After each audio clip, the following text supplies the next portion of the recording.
Tara mga ka-bangers at samahan nyo na akong mamalengko muna tayo, diba? Then syempre alam niyo naman dahil pagkatapos kong sumamba at malapit naman ang store dito, kaya naman po napagdesisyonan ko na mamalengke na rin, diba? Total walking distance lang naman at hindi na rin makasayang sa oras dahil kung babalik ka na naman, diba? Kaya ito na nga ang lola nyo, diba? Syempre nag-ano tayo ng cart, so yung ano ng cart dyan, kailangan may $1 ka para makuha mo yung cart na yan pansamantala, diba? Pero maibabalik din naman yan mga ka-abengers ko. And then syempre, ito na ang lola nyo. Diyos ko po, my God. Pabalik-balik na lang, diba? Kasi nga tinitingnan ko talaga yung presyo. Alin yung mas mura, mas mababa, diba? Kaya ito yung tuyo. At saka yung daing ay talaga naman po pinagpipilian niya na ng gusto, diba? And then ito, kailangan kasi nandito sa side na to yung mga atay, di ba? Atay ng manok, atay ng baboy, lahat. And then yung mga manok. Kaya ayan, talaga namang hanap-hanap ang lola nyo, di ba? Pagka medyo alam natin na medyo mababa yung presyo, abay dadagdagan na natin ang pagkuha, mga ka-abengers ko, di ba? At ayan na nga, pumibili ako niyan ng ating atay, di ba? Siyempre, kaya kailangan dahil may mga ilan ko na nilulutong ulam na kailangan ng atay. Kaya naman po hindi nawawala talaga yan, di ba? At ito na nga, nakita ko yung suka na medyo mababa ang presyo. Sige, go buy na rin, di ba? Total, hindi naman ito masisira, mga ka-abengers ko. And then, may time talaga na pag may nakikita ka na nakita mo medyo on sale, di ba? At alam mo naman na gamit mo, pero kahit wala ito sa budget, di ba? Abay, ganyan talaga ang lola, ang nanay, di ba? Talagang mapapakuha ka naman talaga ng todo-todo, di ba? At ayan, pabalik-balik pa ako, talagang pinag-iisipan ko pa, ano ba, kukunin ko ba to or hindi, di ba? Kasi ang laki na nga naman binaba ng presyo. And then, kumbaga sa titignan mo rin, syempre yung kanyang expiration date, diba? Kaya naman po, eto na tayo, lola nyo, diba?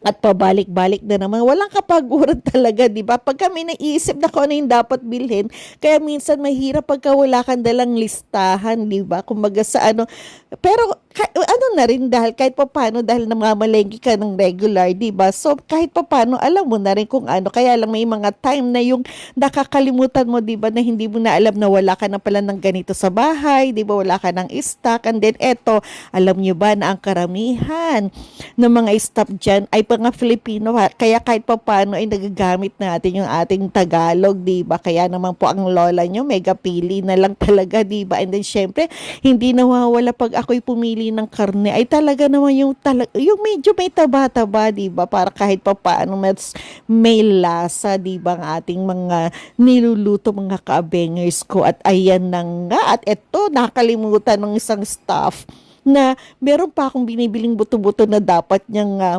putol-putulin, kaya naman nag-antay pa ako, di ba, mga ka-abengers ko. At ayan, kumaga sa nililibot ko muna kung ano ba itsura ng store dito. Ito ay isang Chinese store, di ba? At ayan ang lola niyo, pinag-iisipan niya talaga, bibilin ko ba to o hindi, di ba? Kumaga sa and then compute. Pero syempre, kahit pa paano naman, sa isip ko, di ba, nandun na yung computation, kumbaga, alam ko na kung saan o hanggang saan lang magiging pamimili ko, di ba, mga ka-abengers ko. At eto, syempre, hindi mawawala ang itlog. Talaga laging may dalawang tray kasi nga naman, kahit hindi ka nakapagluto, di ba, or eto, swak na, ulam mo na ito, di ba, magprito ka lang, okay na. O kaya kung magno-noodles ka, di ba, dagdag mo lang tong itlog, di kahit pa paano meron na tayong protein sa ating kinakain, di ba. And then, eto na nga mga ka-abengers ko, talagang yung tokwa, and then syempre yung noodles, ayan ang mga inaabangan ko, di ba, na kumbaga, minsan nagsisale sila pero mostly ay talagang as isang presyo nila, magbago man ito ay pataas, di ba, mga ka-abengers ko. Pero ayan, kahit pa paano dahil kumbaga sa loob ng isang buwan o isang linggo, di ba, umiikot lang yung ating mga niluluto, di ba, mga ka-abengers ko. Kaya naman, ayan ang lola nyo, di ba? At ayan, tapos na siyang mamili, di ba? Grabe na ito, di ba? At syempre, ba, ang artistahin talaga ang lola nyo. Imagine, pati paglabas niya, di ba?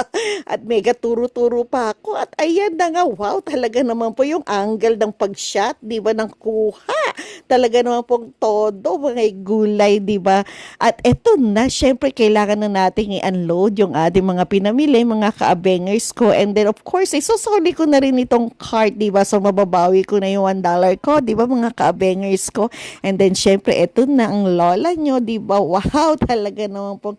Ang ganda-ganda ng ngiti niya, may pakaway-kaway pa, di ba? Ultimong pagsakay ng sasakyan, ay grabe ha, may pakuha pa talaga. Talaga naman pong ikaw na, isang celebrity. Wow, feeling lang yon.